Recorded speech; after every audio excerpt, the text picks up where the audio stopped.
is she not going to be there because an ICE agent was there to arrest her? What's the culture by saying you're going to get fired? You're fired if, in fact, you do that. You only arrest for the purpose of dealing with a felony that's committed, and I don't count drunk driving as a felony. But is it okay to penalize ICE for enforcing the law? Former acting ICE director and Fox News contributor Tom Homan here to weigh in. Tom, I know you got something to say on this. You are fired if, in fact, you do that. Well, look, I think Joe Biden's lost his mind. I mean, he was in Congress for decades. He knows how this works.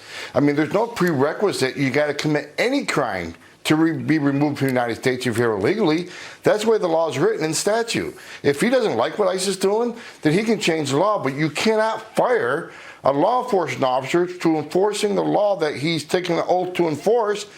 Laws that were enacted by Congress. It's a ridiculous statement. Mm-hmm. Why do you think he's making such a ridiculous statement? I mean, who is he out to protect? I have no idea because, look, when he was vice president and I ran enforcement move operations, a national program at ICE, I oversaw the removal of 1 million illegal aliens. Over 100,000 of them were DUI convictions, and many didn't have any convictions at all. They were just here illegally. So his tune has totally changed. We didn't hear a peep from him back when he was vice president on this issue, but the bottom line is law enforcement officers are going to enforce laws they're going to enforce. The laws are clear.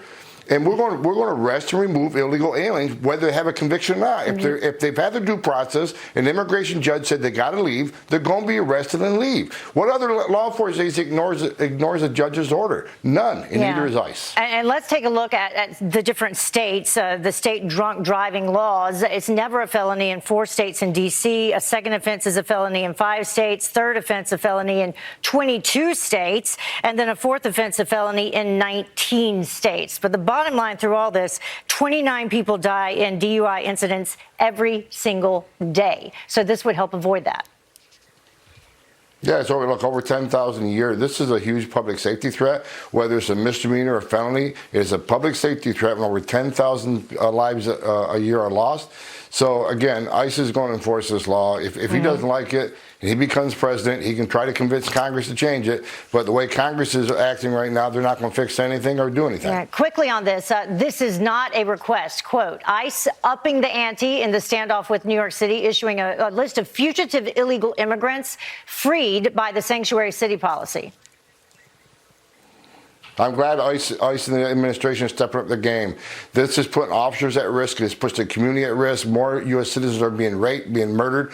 When you release a public safety threat back into the public, rather than turning them over to another law enforcement agency, is foolish and it's dangerous. So I thank God for ICE stepping up their game, and thank God for the administration backing them up on this. It's about time. Yeah, dangerous and deadly, as we know. Riaz Khan, the illegal immigrant charged with sexually assaulting and killing a 92-year-old woman here in New York after he was released, apparently now back behind bars. So at least that's good news. But as you said, he shouldn't have got out to begin with.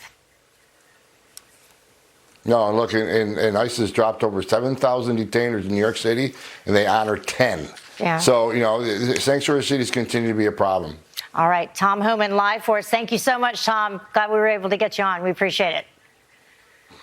All right, good morning. Another busy day on tap, everyone. Please stay tuned to Fox. We'll have coverage of the impeachment trial in the Senate throughout the day. But in the meantime, Fox and Friends First continues right now with the president in Davos.